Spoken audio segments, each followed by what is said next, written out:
अस्सलामुअलैकुम। कैसे हैं आप लोग? सब खैरियत से हैं? जैसे कि आप जानते हैं कि कल से हम लोगों ने केमिस्ट्री फर्स्ट ईयर केमिस्ट्री के chapter number 8 acid basis and salts में न्यूमेरिकल जो एक्सरसाइज के हैं उसको सॉल्व करने का हमने सिलसिला शुरू कर रखा है। तो आज उसी सिलसिले का दूसरा लेक्चर है जिसमें हम एक और न्यूमेरिकल सॉल्व करने के लिए जा रहे हैं।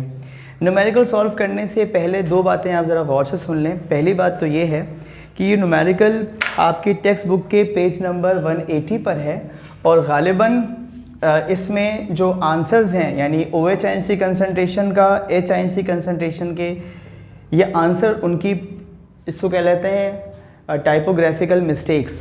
तो बाय मिस्टेक हो सकता है कि कोई आंसर जो है ये OH का H में दिया हुआ है और H का OH में गिवन है, तो उसकी करेक्शन कर लीजिएगा। हमने तो यहाँ पर करेक्शन कर दी है। और दूसरी बात यह है कि इसमें एक फार्मूला अप्लाई होने जा रहा है। आपके पास अगर कैलकुलेटर हो तो मैं आपको बता दूं कि आपने क्या करना है। जब आप कंसंट्रेशन निकालेंगे पहले शिफ्ट का बटन दबाएंगे, फिर लॉक का बटन दबाएंगे, फिर यहाँ पर आपके मोबाइल में होता है एक छोटा सा माइनस का साइन, ऊपर नहीं है तो नीचे वाला दबा दें, शिफ्ट लॉग माइनस। उसके बाद आप वैल्यूज़ डालेंगे और एग्जीक्यूट कर देंगे। शिफ्ट लॉग माइनस, पावर में माइनस के साइन डाल दें, उसके बाद वैल्यूज़ डालें और एग्जीक्यूट कर दें। ठीक, आइए न्यूमेरिकल को सॉल्व करते हैं। न्यूमेरिकल में वो हमसे कह रहे हैं, ये क्वेश्चन नंबर 3 है पेज नंबर 180 पर।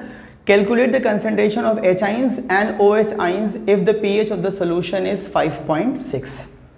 इसका डेटा बनाया हमने, pH की वैल्यू दी हुई है 5.6, H आइंस की कंसंट्रेशन मालूम करनी है क्वेश्चन मार्क, OH आइंस की कंसंट्रेशन मालूम करनी है क्वेश्चन मार्क, सोल्यूशन की हेडिंग डाली। एक इक्वेशन है मेन pH की जिसमें वो कहते हैं the sum of pH and POH is equals to 14। इसमें से जो भी चीज़ अननोन हो उसे रखकर अननोन को निकाला जा सकता है 14 में से माइनस करके। pH गिवन था तो मैंने 5.6 रख दिया। POH मालूम करना चाहता हूँ, pH 5.6 को इस तरफ ले जाऊँगा तो ये बन जाएगा -5.6। 14 में से मुझे हासिल हो जाएगा 8.4। ये कहलाता है मेरा POH। याद रखिए आप OH आयन की कंसंट्रेशन कभी भी pH से नहीं निकाल सकते। OH आयन की कंसंट्रेशन के लिए आपको दरकार है POH। तो वो कैसे निकाली है आपने? 14 में से 5.6 को माइनस करके। ये आपके पास आ गई 8.4। इसे याद रखिएगा, फार्मूला लिखा, OH आयन की कंसंट्रेशन होती है बराबर किसके? -NT log of POH। As it is लिखिएगा। अब इसको कैलकुलेटर में कैसे लिखना है, लिखा हुआ तो आपको नज़र आ ही रहा होगा।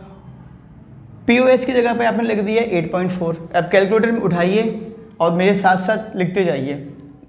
कैलकुलेटर में आपने जो ऑपरेशन करना है या जो आपने फंक्शन एग्जीक्यूट करने हैं वो क्या करना है? शिफ्ट दबाइए, उसके बाद लॉग दबाइए, उसके बाद माइनस का साइन दबाइए और उसके बाद लिखिए 8.4। जैसे ही आप इन हिदायत पर अमल करेंगे तो आपका आंसर आ जाएगा 3.98 इंटू 10⁻⁻⁹। क्योंकि बेटे स्क्वायर ब्रैकेट है और इसका मतलब होता है कंसंट्रेशन, तो या तो आप लिखें मोल पर DM³ या लिखें कैपिटल M जिसका मतलब होता है मोलर यानी मोलैरिटी। उम्मीद करता हूँ कि आपको OH आयन की कंसंट्रेशन निकालना आ गया होगा। प्रैक्टिस कीजिएगा 2-4 दफ़ा, बड़ा आसान है, बस इसको अपने जहन में रखिएगा। ठीक, अब आ जाइए H आयन की कंसंट्रेशन निकालने के लिए फार्मूला हम वही यूज़ करेंगे।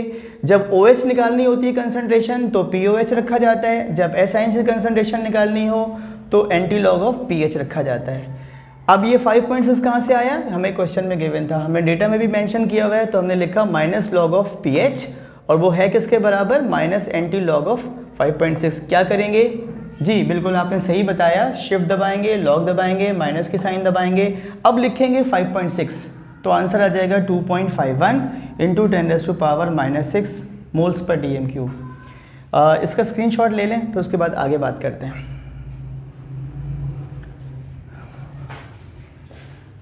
ये शायरी नहीं है, ये कोई इख्तरा नहीं है या कोई परेशान ख्यालियाँ नहीं हैं, ये मुझे बार बार एक ही चीज़ को दोहराना पड़ता है। तो बहरहाल मैं सुना देता हूँ। गया ज़माना बहुत सुहाना, जो याद आऊँ तो लौट आना, वो आँखों आँखों में बात करना, वो बातों बातों में रात करना, हंसी छुपाने को लब के आगे हसीन कोमल से हाथ करना, कभी हंसाना कभी रुलाना, जो याद आऊँ तो लौट आना। अल्लाह हाफ़िज़।